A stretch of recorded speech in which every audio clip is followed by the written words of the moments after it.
All right, my friends, it is 7:29 on your Thursday morning, and we are talking about a hot topic. So buying a home these days can feel a little overwhelming, right? Between higher interest rates, tight inventory, and all the headlines about the housing market, a lot of people are wondering if now really is the right time to buy. So to help us sort through it all, we're getting down to the facts because social media has gone crazy with this stuff.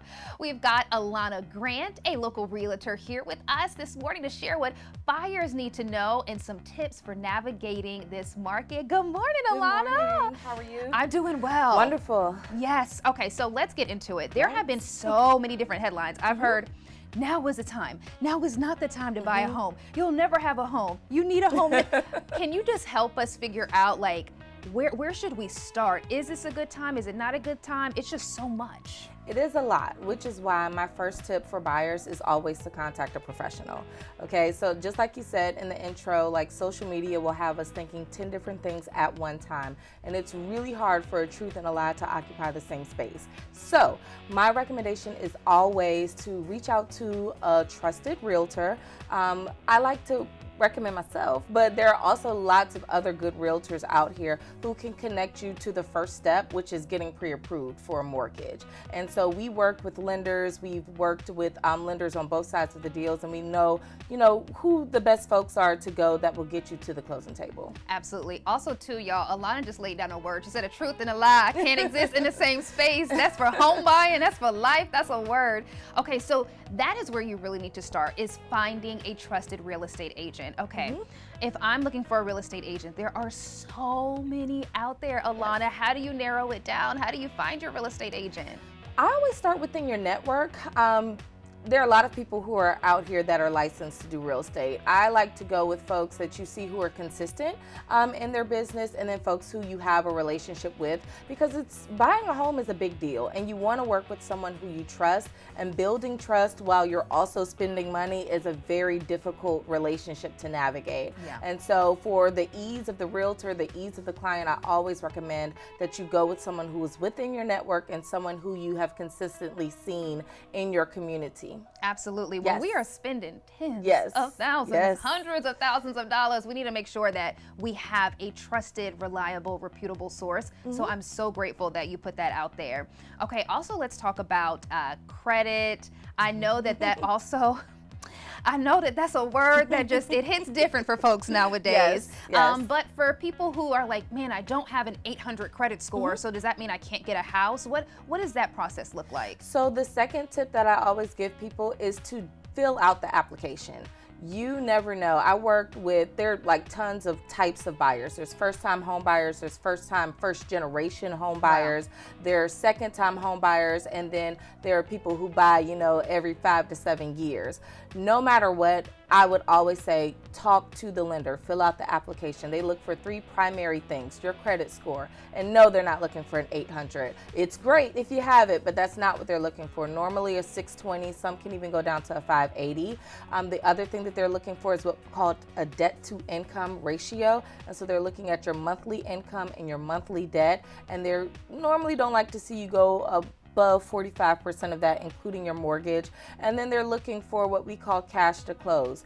Do you have the funds, whether it's in your account, whether it's in a retirement fund, whether it's a gift from someone, to close on your home, at least to have the down payment. Sometimes if you have a really good realtor and it's the best deal, they can negotiate the seller paying some of those closing costs, but you can't get to step 3 without doing step 1, which is filling out the application. Sometimes there's a lot of anxiety around it because money is so personal, but I always recommend going again with someone who you trust. They can connect you with someone who is good, and even if it's a not right now, it's still not a no. And so make sure that you fill out that application. The lender can give you the best advice, and then from there you can establish your must-haves on your list based off of what your approved budget is. Okay, so that's so good to know. I feel like it helps take some of that weight off this idea that you have to essentially be perfect in order Yeah. to buy a home. And that's not the case at all. But I love that. First, fill out the application. Yes. And what's also so great is if you're not in a place, like you said, they will walk you through what you need to Absolutely. do in order to become a homeowner. So no just means not right now. Yes. Come on. And listen, realtors and mortgage lenders are primarily commission based. And so they're going to help you.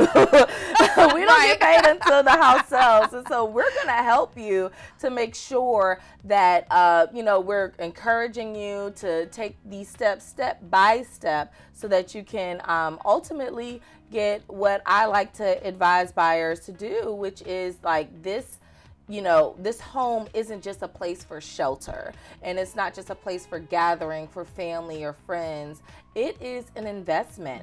And I always like to encourage buyers, like, the best time to buy is yesterday. The home that you wanted in 2020 probably cost $150,000 more today. Wow. Just by waiting 5 years. And so it's always good to fill out that application. It's always good to kind of move with some urgency when it comes to buying a home, particularly if it's your first home, because you want to get that ball rolling, if you will. And, it's not, particularly for my young buyers, it's not as permanent as what you think. People see a 30-year mortgage and think that this is a 30-year commitment. And on paper, sure it is, but people buy and sell homes every day. And the way equity works, normally when you buy a home, if you buy it at a good price and a good rate, when it's time for you to sell the home, you'll have enough money to cover the proceeds and go to your next house. And normally it's a bigger one. I love that. And I love so much that you talked about equity.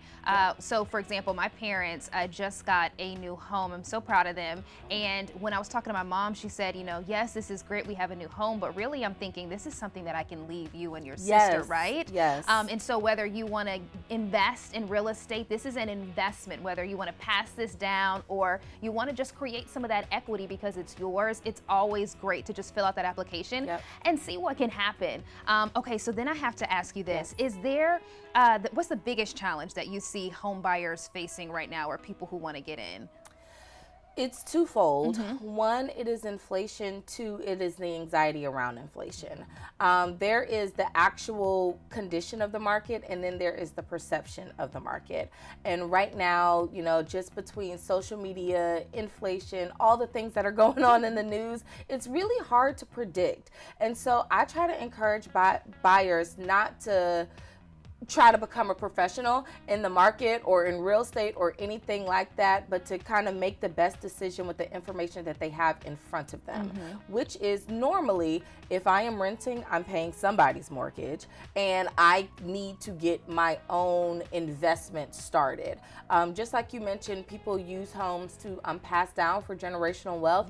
I've seen people use homes to pay for college with their equity. I've seen them use it to retire. If you think about it, when you are retiring, if you're paying rent on a retirement income, that can get really stressful really quickly because now you have a reduced income with the same expenses. And so being in a home that is paid off is one avenue to retirement. I've even seen people pay medical bills, or if they're laid off, use that equity as an opportunity to kind of stay afloat. And so when you talk about building wealth, particularly in America, home ownership is one of the easiest ways to do this. I had a conversation with my grandmother, and she was telling me about the home that she bought when my mother was small, and she paid $40,000 for that house that I'm sure is probably worth like $400,000 now, and all she did was buy it and live in it and pass it down. And so it's an incredible opportunity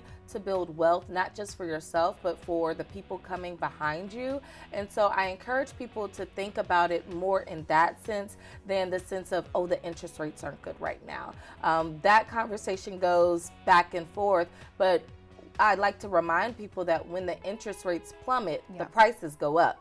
And so you almost end up having, 6 eggs or half a dozen when it comes to your payment. And so I encourage people to make the best decision that they can with the information that they have in front of them. Absolutely. Y'all, I really hope that this calmed any fears or inspired you and encouraged you to really look into the home buying process, because as you've just broken it down, it is absolutely tangible. It's achievable. It's something that you can have for you and your family. Alana, thank you so much for, girl, clearing it up. Clearing it up, because I know y'all seen it too so much online right now on social media about the home buying process. But the bottom line is, it's a way to build wealth. It's a way to invest in your future, and it's absolutely possible. Now, we're going to put this interview on our website, WLTX.com. So whether you're thinking about purchasing a home, or you know somebody who is, or you maybe know somebody who's going through the process and they feeling defeated, just let Alana inspire them real quick. Inspire them. Yes, yes, yes. And you can reach me at www.alanaismyrealtor.kw.com, or you can email me at alanaismyrealtor@gmail.com. And I will be happy to either connect you with a lender, connect you with a realtor that's the best fit, or connect you with me. Absolutely. I love that. So you guys are already connected. You already got that network going on. Yes. All right, friends. Again, this is going on our website, WLTX.com. But right now, we'll hand things over to our sports director, Reggie Anderson.